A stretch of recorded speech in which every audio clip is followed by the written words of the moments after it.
तो दोस्तों आज मैं घर और किचन के लिए बहुत ही यूज़फुल वीडियो लेके आ चुकी हूँ। मैं चावल में प्याज क्यों डाल रही हूँ और स्क्रबर को गैस पे क्यों जला रही हूँ, और दोस्तों इस तरीके से मैं गैस के ऊपर बर्नर के ऊपर कोलगेट क्यों लगा रही हूँ। तो चलिए इस सब जानने के लिए ट्रिक को शुरू कर लेते हैं। नमस्कार दोस्तों, क्रिएटिव क्राफ्ट में आप सभी का स्वागत है। तो दोस्तों पहला हैक टिप इस तरीके से हमारे चावल को लेके है। तो दोस्तों दाल हो गया, चावल हो गया, जब हम कभी इस तरीके से बनाते हैं तो आपने देखा कभी हमारा कुकर सीटी भी नहीं देता है, या तो हमारा ध्यान उतर जाता है, नीचे से हमारा दाल जल जाता है और या चावल जल जाता है। तो देखिए सबसे पहले आपको करना क्या है, इस तरीके से ले लेना है पानी, और पानी को इस तरीके से कुकर के ऊपर डालना है ताकि ये हमारा कुकर जल्दी नॉर्मल हो जाए और ठंडा हो जाए। तो देखिए ऊपर ढक्कन के बिल्कुल भी नहीं डालना है, बस साइडों साइडों में डालना है, ऊपर ढक्कन के नहीं डालना है, नहीं तो ये हमारा कुकर हो जाएगा ख़राब। तो दोस्तों देखिए इस तरीके से क्या है कि जो भी हम दाल चावल इसके अंदर रखते हैं, क्योंकि कुकर हीटिंग रहता है, हमारा दाल चावल और पहले से ज़्यादा जल जाएगा, तो इसलिए पानी डालने से हमारा कुकर हो चुका है नॉर्मल। और दोस्तों इसके लिए एक छोटा सा ट्रिक ये करना है कि आपको प्याज काट लेना है। चावल इसके अंदर है तो इस तरीके से प्याज के टुकड़े 4 काट के इसके अंदर रख दीजिए, और रखने के बाद आपको क्या करना है, इसको ढक देना है। तो देखेंगे कि जो भी इतना जले हुए की स्मेल है बिल्कुल ये ख़त्म हो जाएगा। और थोड़ी देर में ये कुकर का ढक्कन खोलने के बाद प्याज को निकाल लीजिए, और निकालने के बाद क्या करना है, इस तरीके से जो हम कुकर में दाल या चावल बनाए हैं इसको दूसरे बर्तन में ऊपर से निकाल लीजिए। जितने भी जले हुए की स्मेल है बिल्कुल भी ये सब्जी या दाल या चावल में बिल्कुल भी नहीं आने वाली है। तो दोस्तों उम्मीद करती हूँ कि ये ट्रिक आप सभी को पसंद आया होगा। तो चलिए अगला हैक टिप देख लेते हैं। तो दोस्तों इस तरीके से हमारे बच्चे का किताब हो गया, कॉपी हो गया स्कूल का, तो हाइलाइटर इसको इस्तेमाल करते हैं। तो दोस्तों आपने देखा होगा कहीं कि हाइलाइटर इस्तेमाल करते हैं या गलत हो गया तो उसको बच्चे सोचते हैं कि हम किस तरीके से इसको मिटाएं। या दोस्तों कहीं कहीं जैसे कि पेपर में भी हमें अपनी जॉब वगैरह का भी हम देख लेते हैं, उसमें हाइलाइटर का भी निशान लगा देते हैं। तो ऐसे ही है दोस्तों, इस तरीके से हाइलाइटर का निशान लगा देते हैं कि हमें ताकि पता चल सके। लेकिन जब दोस्तों इसको मिटाना हो जाता है तो बहुत भारी पड़ जाता है हम सभी के लिए। तो देखिए क्या करना है, हमें ये नींबू ले लेना है। तो देखिए घर में ही हमारे छोटे नींबू पेड़ लगे हुए हैं, तो मैं उसी में से नींबू ले लें, आप बड़ा भी नींबू ले सकते हैं। तो देखिए बहुत ईजिली तरीके से ये जो हाइलाइटर है हम चलाते हैं, बहुत ईजिली तरीके से इसका आप निशान मिटा सकते हैं। ये पेपर में हो गया या बच्चे की कॉपी में भी हो गया, इस तरीके से देखिए आपके सामने मैं इस तरीके से मिटा रही हूँ, बहुत ईजिली तरीके से मिट भी जाता है। तो देखिए जैसे लग रहा है कि इस पर हाइलाइटर बिल्कुल भी नहीं चला हुआ है। तो दोस्तों ये छोटा सा ट्रिक है, इस तरीके से बच्चे अगर हाइलाइटर वगैरह चला देते हैं, अगर उनका गलत मकसद से चल भी जाता है कहीं पे, तो बहुत इजीली तरीके से इस तरीके से हाइलाइटर बिल्कुल भी मिटा सकते हैं। बिल्कुल ₹1 खर्च नहीं होने वाले हैं, अब बहुत इजीली तरीके से। तो चलिए दोस्तों अगला हैक टिप देख लेते हैं। तो दोस्तों अगला हैक टिप इस तरीके से हमारे स्क्रबर को लेके है। तो दोस्तों ये जो स्टील का स्क्रबर होता है, हम क्या करते हैं, इसको इस्तेमाल करते करते ही हमारा स्क्रबर टूट भी जाता है और जंग भी लगने लगता है, ख़राब भी हो जाता है।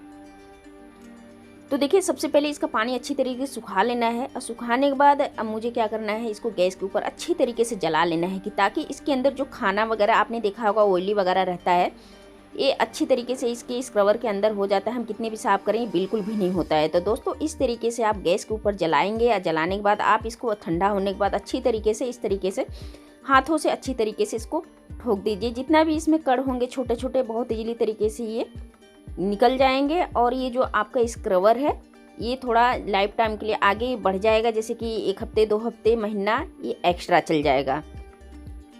तो दोस्तों छोटे छोटे क्यों ना इस तरीके से हैक टिप हम अपने घर में आजमाएं, तो देखिए हमारे पैसे की भी बचत है और साथ ही साथ हमारे टाइम का भी बचत है।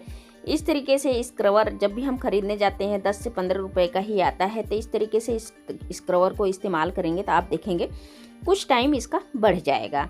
तो चलिए अगला हैक टिप देख लेते हैं। अगला हैक टिप दोस्तों इस तरीके से हमारे बर्नर को लेके है। तो दोस्तों आपने देखा होगा इस तरीके से जब हम बर्नर को इस्तेमाल करते हैं तो किसी किसी बर्नर में से साइडों से निकलता है। लाइट बंद करके मैं दिखा रही हूँ, तो साइडों से इसमें दोस्तों इस तरीके से गैस निकलता है। तो इसके लिए एक छोटा सा ट्रिक है दोस्तों, आपको मैकेनिक को भी नहीं बुलाना पड़ेगा, ना ही आपको परेशान होने की ज़रूरत है। देखिए इस तरीके से वाइट कोलगेट ले लेना है और इसका बर्नर हमें निकाल लेना है। और बर्नर निकालने के बाद अब आपको देखना है कि इसको एक पतली लेयर मुझे लगा लेना है। इसके पीड़ा किनारे किनारे पूरी अच्छी तरीके से किनारे किनारे इसकी मुझे एक पतली लेयर लगा लेनी है। तो दोस्तों इससे क्या है ना कि जो आपकी गैस चारों तरफ से निकलती है, इस तरीके से हमारा गैस भी नुकसान होता है और बिल्कुल भी सही नहीं रहता है अगर गैस की बर्नर के किनारे किनारे से निकलता है। तो देखिए ऊपर वाले पार्ट में, नीचे वाले पार्ट में, दोनों में इस तरीके से निकाल लेना है, लगा लेना है अच्छी तरीके से कोलगेट को। अगर ज़्यादा गैस निकल रहा है इस तरीके से साइडों से, तो आप कोलगेट का मात्रा ज़्यादा भी कर सकते हैं। जी हाँ दोस्तों, बहुत ही कमाल का आइडिया है, बिल्कुल ही 1 रुपये खर्च नहीं होने वाले है इस ट्रिक में। तो देखिए इस तरीके से आप कर सकते हैं। अब फिर आप इसको 10 से 15 मिनट तक छोड़ देंगे कि ताकि ये अच्छी तरीके से जो कोलगेट लगाया है सेट हो जाए। तो अब चलिए मैं गैस लाइट बंद करके दिखा रही हूँ, बिल्कुल परफेक्ट हो चुका है। तो दोस्तों अगर घर में आपके इस तरीके से बर्नर इस तरीके से लीक कर रहा है साइडों से, तो आप छोटे छोटे ट्रिक इस तरीके से कोलगेट की हेल्प से आप अपने बर्नर को ठीक कर सकते हैं। जी हाँ दोस्तों, तो चलिए दोस्तों अगला एक टिप देख लेते हैं। इस तरीके से कड़कती ठंड में हमें बार बार पानी में हाथ डालते हैं और इस तरीके से बर्तन धोना पड़ता है। तो दोस्तों इस तरीके से कड़कती ठंड में हमें हाथ ना डालना पड़े और बर्तन भी बहुत इजीली तरीके से धुल जाए। तो चलिए इसी के लिए एक छोटा सा ट्रिक है। इस तरीके से हमें पन्नी ले लेना है और दोस्तों पन्नी को चेक कर लेना है कि पन्नी फटी हुई नहीं होनी चाहिए। और दोस्तों आप लोगों ने देखा ही है कि जब टंकी में पानी रहता है कितना ठंडा पानी, कड़कती ठंड में बहुत ही ओला पानी रहता है, हमें हाथ भी बिल्कुल भी डालने का इच्छा नहीं करता। तो चलिए अच्छी तरीके से मैंने पन्नी को डाल लिया है टाइटली डालते हुए। अब कोई मोजा, आप जो घर में आपने देखा होगा कि सभी घर में इस तरीके से मोजे इस्तेमाल करते हैं, मोजे ख़राब भी हो जाते हैं, आप चाहे सही भी मोजा ले सकते हैं। तो इस तरीके से मोजा मैंने ले लिया है और इस तरीके से देखिए दोनों हाथ में मैं इसको पहन लेती हूँ। तो दोस्तों इस तरीके से पहनने के बाद टाइटली चढ़ा लेना है। अब आप देखेंगे कि इस तरीके से क्या है ना कि बर्तन जब धुलेंगे तो आपका हाथ बिल्कुल भी नहीं गीला होगा। और दोस्तों इसके एक दो फायदा है। तो दोस्तों एक फ़ायदा तो ये है कि इस तरीके से हम बर्तन को मांज रहे हैं। और दोस्तों क्या होता है कि मांजने के बाद अब आपने देखा होगा कि पहले तो ये जो जूठा बर्तन है इसको हमें धुल के मांजना चाहिए। जब कटोरी में ज़्यादा खाना वगैरह लगा रहता है तो हमें इसको अच्छी तरीके से धुल के ही बर्तन में साबुन इस्तेमाल करना चाहिए।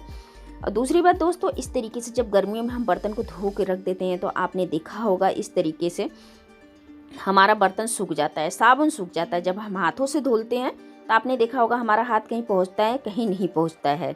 तो दोस्तों गर्मियों के लिए बहुत ही अच्छा ट्रिक है। जबकि आप इस तरीके से बर्तन धोते हैं तो अपने हाथों में मोजा पहन के अच्छी तरीके से धुलेंगे तो आपने देखा है कि जितने भी ये सूखे हुए साबुन रहते हैं, मोजा पहनने से क्या होता है हमारा ये हाथ सभी जगह पहुँच जाते हैं।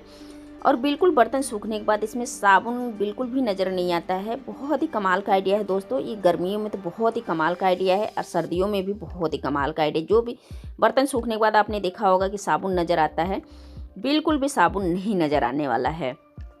जी हाँ दोस्तों, छोटा सा ट्रिक है पर ये बहुत ही काम का है। तो दोस्तों इस आइडिया को आप एक बार ज़रूर ट्राई करके देखिएगा। अगर वीडियो जरा से भी पसंद आता है तो साथ ही साथ वीडियो को लाइक कर दीजिएगा। चैनल पे पहली बार है, चैनल को सब्सक्राइब कर लीजिएगा। तो आप देख पा रहे होंगे इस तरीके से हमारा ये बर्तन धुल चुका है। अब बिल्कुल भी मेरा हाथ गीला नहीं हुआ है। तो चलिए इस तरीके से बर्तन धुल लिया है। अब आप देख पा रहे होंगे हमारा हाथ बिल्कुल भी नहीं गीला हुआ है। तो दोस्तों इसी तरीके से कड़कती ठंड में आप अपने बर्तन को धुल सकते हैं। तो चलिए देख पा रहे होंगे बिल्कुल क्लीन अच्छी तरीके से बर्तन धुल चुका है और हमारा हाथ बिल्कुल भी गीला नहीं हुआ है। तो उम्मीद करती हूँ दोस्तों ये छोटा सा ट्रिक है, ये ट्रिक आप सभी को पसंद आया होगा। अगर वीडियो ज़रा से भी पसंद आए तो वीडियो को लाइक कर दीजिएगा। चैनल पे पहली बार है, चैनल को सब्सक्राइब करना बिल्कुल भी नहीं भूलिएगा। जी हाँ दोस्तों, और दोस्तों इस तरीके से मोजे को धो के आप बाद में इसको इस्तेमाल कर सकते हैं, सुखवा दीजिए। तो मिलते हैं इसी तरीके से एक नेक्स्ट वीडियो में।